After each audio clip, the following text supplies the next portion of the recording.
4 PM news network में दोस्तों आपका स्वागत है। मैं हूं आपके साथ राशिद ज़हीर। परसों यानी कि आज अगर आप बृहस्पति की रात को बात करें तो अमेरिका के जो ट्रंप के सलाहकार हैं उन लोगों ने 4 प्रपोजल दिए ट्रंप के सामने। पहला प्रपोजल, आप ग्राउंड पर उतर जाइए और तमाम जो न्यूक्लियर तंसीबात हैं उनको कब्ज़ा कर लीजिए। दूसरा प्रपोजल, आप लिमिटेड स्ट्राइक्स कीजिए, ईरान को तबाह बर्बाद कर दीजिए। उसके बाद फिर वो मुज़ाकरात की टेबल पर यानी कि बातचीत की टेबल पर आ जाएगा। तीसरा ये कि वहाँ की रिजीम चेंज करने का तरीका सिर्फ ये है कि वहाँ के आयरलैंड्स पर कब्ज़ा कर लिया जाए। इस तरह के लड़ाई के 4 प्रपोजल ट्रंप के सामने रखे गए। पहले एपिसोड में मैंने आपको बताया था दोस्तों कि दरअसल कांग्रेस के सामने जो अप्रूवल लेने की बात थी उसको ट्रंप के जो एडमिनिस्ट्रेशन है उसने ये कह दिया कि साहब 60 दिन के अंदर लिया जाता है, लिहाजा 6 या 7 अप्रैल को हम लड़ाई को बंद कर चुके थे। लेकिन उसके बाद ये हुआ कि वो इस प्रपोजल पर निगाह रखने लगे कि कौन सा हमें काम करना है, क्योंकि ये तो आप तय मान लीजिए कि अमेरिका या ट्रंप, उसका प्रशासन सिर्फ और सिर्फ यहूदी लॉबिस्ट, यहूदी ज़ायनिस्ट और उन लोगों के डीप स्टेट हो या मोसाद हो, उन लोगों के अंडर में काम कर रहा है जो दुनिया को तबाह बर्बाद करने पर तुले हुए हैं। उनके मैनिफेस्टो में, उनके कानून में, उनकी रिलीजियस बुक्स में जब यही लिखा है कि वो सर्वश्रेष्ठ हैं, सबसे आला कौम वो हैं, बाकी लोगों को जीने का अधिकार नहीं है, और अगर जिएंगे तो वो बिल्कुल ऐसा बनकर जिएंगे जैसे कि जानवर होते हैं। ये तमाम चीज़ें आप देख चुके हैं, ये प्लान का हिस्सा उनकी रही हैं, ये कोई ढकी छुपी बात नहीं है। और ईरान की लड़ाई को तो मैं अच्छा इसलिए भी मानता हूँ, भले ही वहाँ लोग मारे गए और वहाँ गज़ा में लाखों लोग मारे गए, लेकिन कम से कम दुनिया के सामने जो ये कहानियाँ हुआ करती थी कि यहूदी क्या सोचते हैं वो बिल्कुल सामने आ गया। टकर कार्लसन जो है, अभी उसके एक बयान में एक लेडी आई हुई थी अमेरिका की, उसने दरअसल ये कहा कि इस लड़ाई के अंदर घसीटने का काम इस यहूदी लॉबी का है जो अमेरिका को बर्बाद करना चाहता है और अपने मकासद, ये उसके रिलीजियस जो एम्स हैं उनको वो फुलफ़िल करना चाहता है।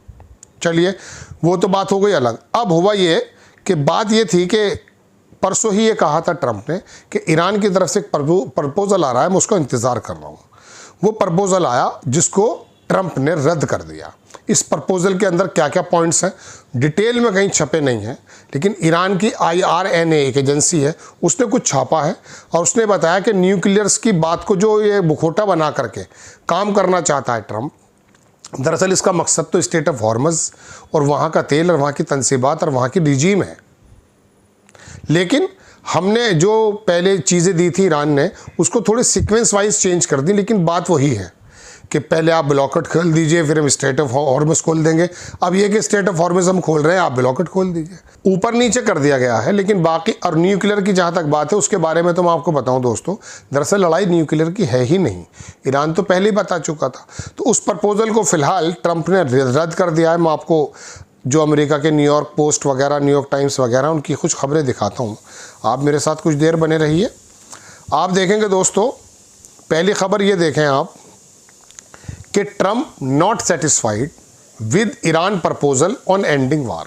इसका मतलब ये कि मैंने जो आपसे परसों भी कहा था कि कुछ प्रपोजल आने वाले हैं, इसकी खबर नहीं है। खबर ये है कि या तो लड़ाई बंद कर रहा है या कि लड़ाई हम लड़ने वाला है। लेकिन जो बीच में सिफारतकारी पाकिस्तान से चल रही है उसके बारे में ना तो आसिम मुनीर बता रहा है और ना ट्रंप बता रहा है। ट्रंप अपने सोशल प्लेटफॉर्म पे कुछ बातें तो बता देते हैं, लेकिन असल बात वो भी बताने से अब थोड़ा सा परहेज़ कर रहा है। उन्होंने कहा कि Trump not satisfied with Iran proposal on ending war. आगे अखबार लिखता details of the latest plan, जो लेटेस्ट प्लान की डिटेल है वर अनक्लियर, अभी क्लियर पूरी तरह से नहीं है। लेकिन president Trump did not specify his objection, और अपना उसने ऑब्जेक्शन भी नहीं बताया कि मुझे किस बात को लेकर के। उसने कहा कोई बहुत बेहतरीन डील नहीं है मेरी नज़र में।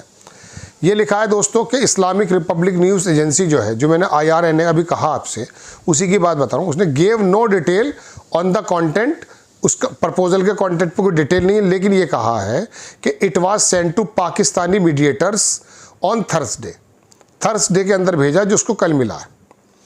मिस्टर ट्रंप ने डिड नॉट एड्रेस, ट्रंप ने इसको एड्रेस नहीं किया है और इसके जो सब्सटेंस हैं वो लेटेस्ट प्रपोजल जो है मेक क्लियर कि व्हाट हिज ऑब्जेक्शन वर, उसके ऑब्जेक्शन निकल कर आए through he asked specially about it.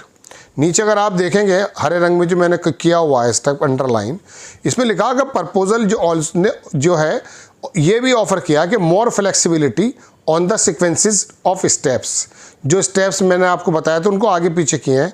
With Iran willing to first, Iran चाहता first open the open state of Hormuz follow by the US announcing the blockade was ending.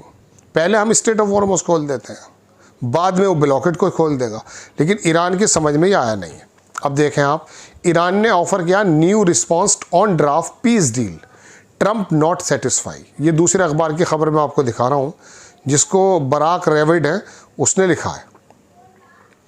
आप देखें Axios ने बड़ी खबर छापी है, ये ट्रंप के करीबी अखबार कहलाते हैं कि ईरान ने ऑफर किया न्यू रिस्पॉन्स, ये तो मैं आपको बता ही चुका हूँ।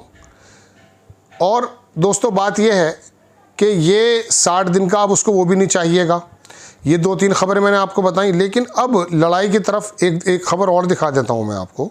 इसके बाद हुआ ये है, आप देखें ये रॉबर्ट ए पेप, इसने कहा कि multiple sign new US strikes on Iran imminent in coming days, आने वाले दिनों में मल्टीपल स्ट्राइक्स हो सकती हैं ईरान के ऊपर। Leaks of military briefings to Trump, जो मिलिट्री ब्रीफिंग्स हैं ट्रंप को, उसके अंदर ये बताया गया कि यूएस के हाइपरसोनिक मिसाइल जो हैं वो डिप्लॉय कर दिए हैं गल्फ में।